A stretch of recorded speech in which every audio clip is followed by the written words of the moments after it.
Bismillahirrahmanirrahim.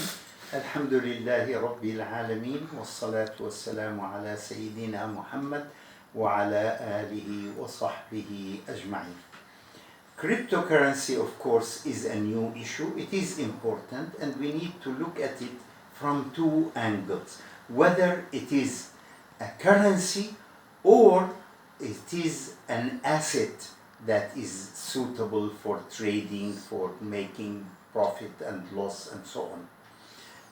From the first point of view, for any currency, at the time of the Prophet sallallahu alaihi wasallam, gold and silver were recognized by people as currencies, and they were used sometimes as coined, supported by the government that issues them. And at the time of the Prophet sallallahu alaihi wasallam, the silver was used in the form of coined dirham, and it was issued not by the government of the Prophet sallallahu alaihi wasallam, but it was issued really by the Persian government, but accepted in the Arabia and also in the city and the state and the country where the Prophet sallallahu alaihi wasallam was the head of the state. So that was accepted. Same thing, gold was used either as pieces by weight or as dinar, which is coined by the Byzantines, and the Byzantines then coined it their own way, and it was accepted in Arabia and accepted by the Prophet sallallahu alaihi wasallam in his state.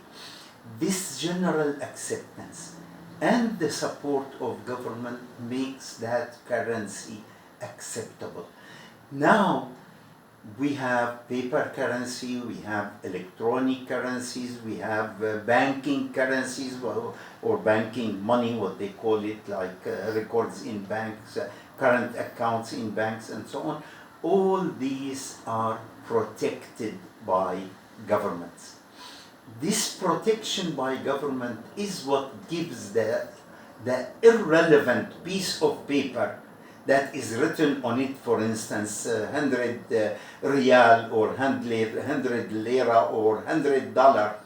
That piece of paper becomes 100 riyal or 100 lira or $100 only by the support of the government that issues it, and by the protection that is given by that government, that you can use this piece of paper as 100 lira or 100 riyal or $100 in the country of that currency, and any seller is required to accept it from you. So that's what makes it currency, that requirement by any seller. This is not fulfilled by cryptocurrency. Cryptocurrency is accepted in small communities, people who accept it. eBay, for instance, or Amazon accept it, and Amazon tomorrow morning may change its mind and start not accepting it anymore. So there is no government protection that any seller is required to accept it.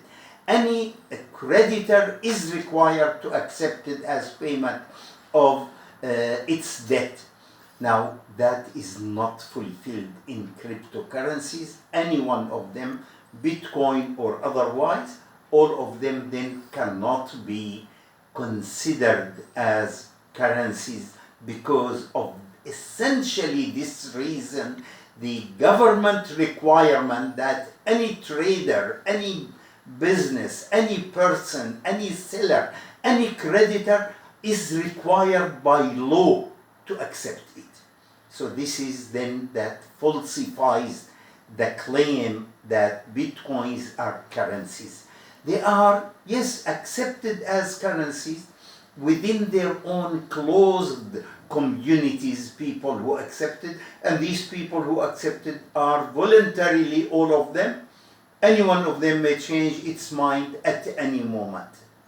That is not a characteristic of a currency. It becomes like coins or not coins, like the tokens, for instance, that we have in New Jersey, that we use them on highway to throw coins instead of throwing currency.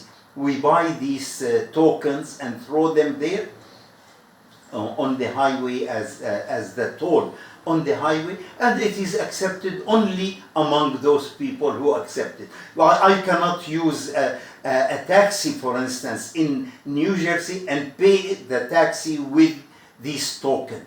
And they are only accepted by that organization, which is the highway passing for toll, the toll tax. Okay, so this is one thing that we need to keep in mind. We need another session now to discuss whether it is an asset or not. We will discuss it and in a moment in another session. Walhamdulillahi Rabbil Alameen.